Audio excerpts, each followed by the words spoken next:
Hello, I'm Regina Zona, and this is True Confessions of a Still Fabulous Diva. This is my true confession.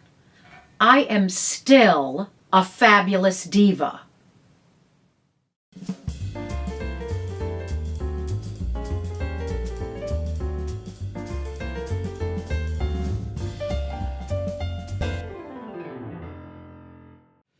I have been a diva for a very long time. Dictionary.com defines a diva as a distinguished female singer. I agree. Merriam-Webster defines diva as a usually glamorous and successful female performer or personality. That's me.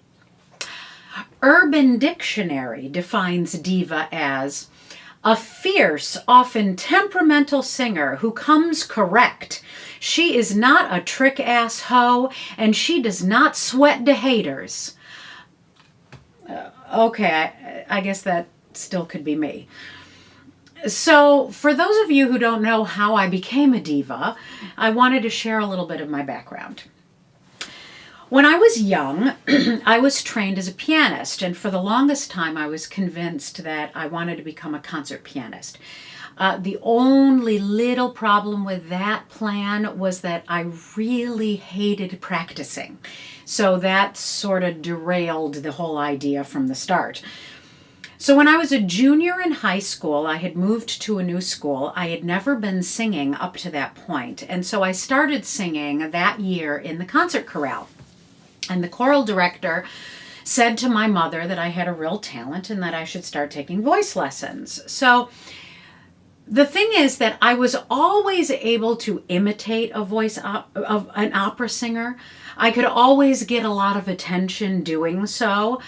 Anytime I wanted to impress the boys, I would pull out a very operatic high version of the Hallelujah chorus a la Maria Callas. And I did get a lot of attention. But when I started taking voice lessons, all of a sudden I started to realize that that fake opera voice that I always used was actually my real opera voice. So that same year, when I was a junior in high school, I got cast as Maria in West Side Story. And let me tell you, that's all I needed to solidify in my mind that the path that I had to take was to spend my life on the stage. I mean, like singing all these high notes, being overly dramatic, getting the last bow. I mean, honest to God, that was all that I needed. But ultimately, I realized that opera was where I belonged, and I decided to pursue that instead of musical theater. My voice was naturally mature beyond my years, and I was also instinctively dramatically inclined. Obviously, you can tell that has stuck with me. So I achieved a lot of success throughout college, and just after graduation, I won lots of competitions. I beat a lot of opera singers that were older than me at that time, and I was lucky enough to get every opera audition that I applied for. And so after graduating from Northwestern University with my bachelor's, I took a year off to take voice lessons and then eventually auditioned for the Academy of Vocal Arts, a very prestigious opera program in Philadelphia. And I was actually accepted into their program on the day of my audition, which is pretty unheard of. So I had a modicum of success at AVA, and it was there that I branched out and really started my opera career. By the time I had left AVA, I had an agent and already had a few good contracts under my belt. I had a really nice career singing in regional houses at B and C companies. And the role that really put me on the map was the Queen of the Night. I sang the Queen of the Night all over the country and in a few places in Europe. And you know, truth be told, who says that I'm modest? I'm not that modest. I was a great Queen of the Night. My voice was big and I was dramatic and I was fearless. And really, those are the three qualities that you need to have to sing the Queen of the Night. So really, what is more diva than singing the Queen? Nothing. Nothing, I tell you, is more diva than singing the Queen. But eventually I got older, and as I got older, my voice started to change, as it does. And suddenly the Queen of the Night was not easy to sing anymore. And so at my last Queen of the Night, I actually got fired because my voice had changed and I really wasn't singing really well. And truth be told, getting fired derailed me a little bit. So I stopped singing for a couple of years, and I did a lot of odd jobs and projects that had nothing to do with singing. And I was teaching all throughout this period. And eventually I decided to go back to school to get my doctorate because I really needed to see if I could sing again. I went to get my doctorate because I knew that I was going to probably be teaching for the rest of my life. And I wanted to teach at the college level. And in order to teach at the college level, you need to have a doctorate. But ultimately, as I said, I really wanted to see if my voice could actually work and perhaps I could sing again after not having sung for a couple of years. And what I found out was that, yes, indeed, I could sing again. And actually, I was a lot better singer than I was when I was younger. But ultimately, I decided to start my academic career, and I taught voice and opera and musical theater and in 2 universities around the country. And then eventually I realized that teaching in academia was killing my creative soul. I know that sounds a little dramatic, but it really was true. And as I was teaching, I also realized that my voice was growing and maturing, and all of a sudden I was able to sing repertoire that I had never been able to sing before. And so what was really happening was that I had finally grown up, as one does, and all of a sudden I was a completely different singer and artist than I was before. So after teaching in academia for about 8 years, I actually decided to quit. And I moved back to New York and decided that I had one last opportunity to try to make it as an opera singer. But I went into it with my eyes wide open. At that point, I was 43 years old. And I was trying to restart in a career where young, pretty, and new is the only thing that they want. So I realized that it was going to be a really, really hard road to hoe. And that it was going to be difficult to just even try to get people to listen to me. But I was totally prepared. I was prepared for these people to say, girl, it's really not worth trying. You're too old. But what ended up happening was I did go and I sang for some of these trusted experts that had known me way back when I was a younger singer, and that they supported me then and were willing to hear me now. And while I was absolutely prepared for them to give me the honest truth, every single one of them said, you know what? You are at the prime of your singing. You have something to say. I really think that something is going to happen for you. So out of all of this, I'm prepared for them to say, go and work at Starbucks. They're actually saying, no, you know what? You need to go out and you need to try this. And one of these people that said this to me was my former agent. He was incredibly complimentary, which, let me tell you, is saying a lot for this guy. This guy has always been brutally honest, which is one of the reasons that I wanted to go and hear what he had to say. But he stopped short of actually re-signing me to his roster.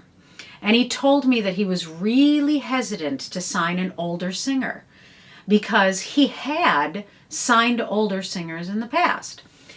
And that he would put them up for big roles in these big houses. And the companies would tell him that they're not going to hire them, even though they're the best singers that they had heard. That they said that their audience only wanted young stars. But I kept on going. I knew this was a possibility, but the feedback that I was getting was positive.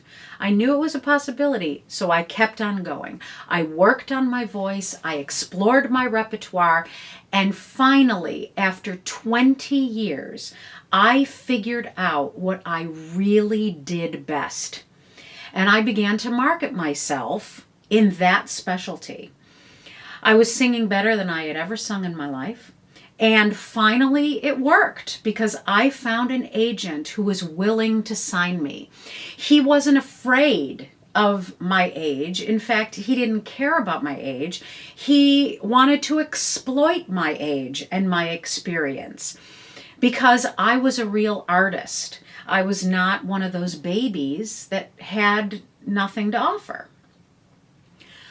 But unfortunately, that relationship was short-lived. And that's a fun little story, which I will tell you in a future podcast episode. And ultimately, after that relationship ended, I decided that my operatic career was over.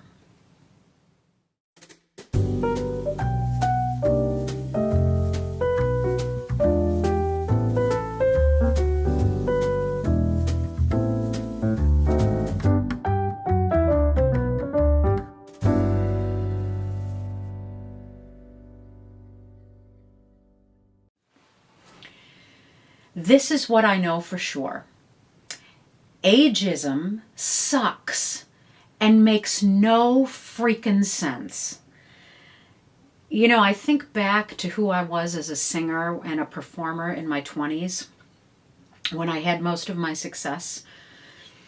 And I tried to figure out what is so different about me as a performer now. I had a good voice. I still do. I was a pretty good actress. I'm much better now. I was fearless. That has changed. The older I've gotten, my insecurities sometimes have gotten the better of me. But I do have coping mechanisms that, allow me to get through my fear. When I was a younger singer, anytime anyone would compliment me, they would always say things like, wow, your voice is so big, or wow, I can't believe that you can sing that high, or wow, you are so dramatic. But years later, I realized one thing. Never at any point in my early career did anybody ever tell me that my voice or my performance was beautiful. But I grew up. And as I grew up, I began to know myself, which is what happens when you grow up. In your 20s, all you do is flit around trying to find yourself. You take risks without any fear of consequences. You're on a fast-moving train to somewhere, and sometimes you know where, and sometimes you don't. But in your 30s, all of a sudden, you start to slow down a bit. And, it's no longer about the external stimulation that is the driving force in your life. But instead, you start to look inward and you try to figure it out and who you really are. So in my early 30s, I went through a bit of an existential crisis, which caused me to read a lot of self-help books. I love self-help books. I will talk about that in a future episode. And it forced me to sort of examine every part of my life. It forced me to examine myself, my relationships, my career. But after that, when I had done the work, I realized who I was. I realized what I believed. And the most important thing happened. that I allowed myself to become vulnerable. And that resulted in me being, besides, of course, naturally a more grounded person, but a more grounded singer and a more honest performer. And then there was the first time that someone actually told me that my performance was beautiful. And that was life-changing. So this bullshit about companies only wanting young performers who are not fully developed vocally, artistically, and emotionally, it makes no freaking sense. But this is our reality. And we can fight and rail against it, and we might chip away at the bias here and there. But in the end, we more mature performers, especially mature women, cannot force companies to hire us. And this is not just a performing arts problem. This happens all over in every single profession. Sometimes women were on the career track and then they took time off to have a family and now they want back into the career. Or sometimes people wake up and all of a sudden discover that they want something more in life and they need a change. And so they quit their job and they embark on a new journey. So where does that lead us? You know, it forces us fabulous and mature people to realize that we are now the masters of our own destiny. And if we want something to happen, we need to make it happen for ourselves. So ultimately, what does that mean? Well, it means that we are going to be the CEO, CFO, marketing director, sales director, secretary, intern, everything. We now run everything. And that was the hardest part for me to figure out.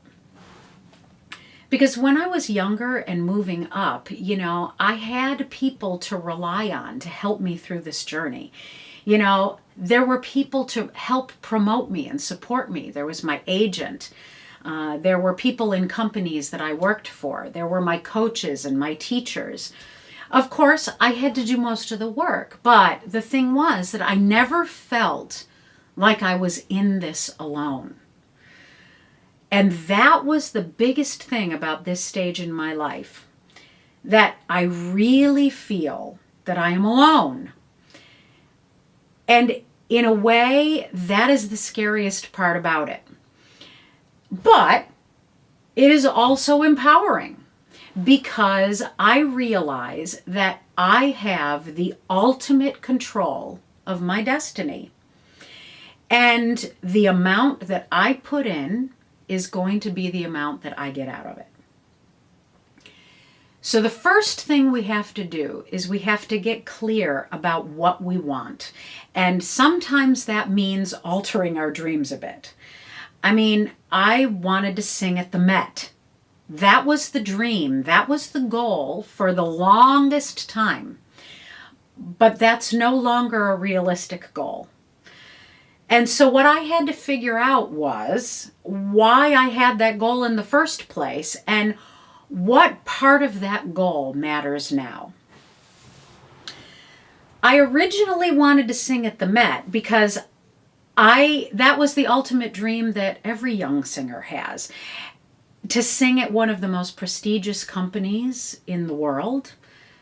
It was about the prestige and the fame. But now I realize that the thing that matters most is that I want to sing and perform because I have something to say as an artist. And that doesn't have to happen at the Met. That can happen anywhere. And I can choose what I want to say and how to say it. And that's the thing. If we have done the work on ourselves, then we mature women really know what our values are, and most importantly, we know what we value. When we actually focus our goals on that value, then we have a deeper connection to our goals. and ultimately will be more successful at achieving them. So, we've adjusted our goals, and now we have to take the steps necessary in order to put them into action. The other thing that age gives us is the wisdom to know that we can't do everything ourselves. And on top of that, if we are lucky, the wisdom gives us the confidence to ask for help. The one thing I have discovered about myself is that I am a very, very independent person, but I truly, truly thrive in a collaborative environment. The energy and the ideas of other people really excites me to move towards my goals and the goals of the team, the goals of other people around me. So finding people who are going to advise you and support you and even maybe want to work with you, that is going to be vitally important. And while you might be able to do it on your own, the journey will be so much more enjoyable and satisfying if you have people beside you while you go on the journey. The point is that while ageism is stupid and irrational prejudice that is prevalent in every faction of society, it doesn't have to define us. Instead, it forces us to embrace our own worth so that we can define ourselves. That's deep, right?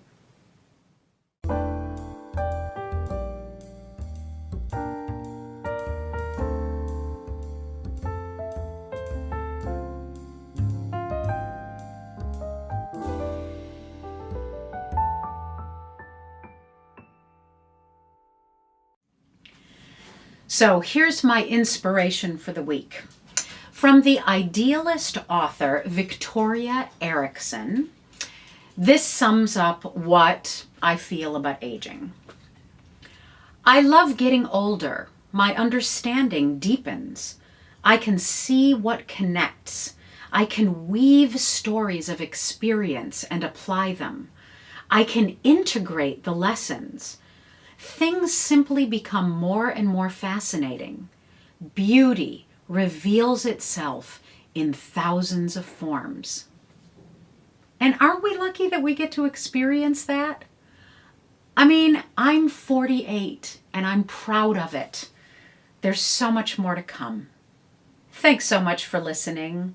I really am grateful for you for being part of this journey. Join me next week. My next confession is I have crippling self-doubt. That sounds like fun, doesn't it? And remember, the only response to the question, how are you, is fabulous.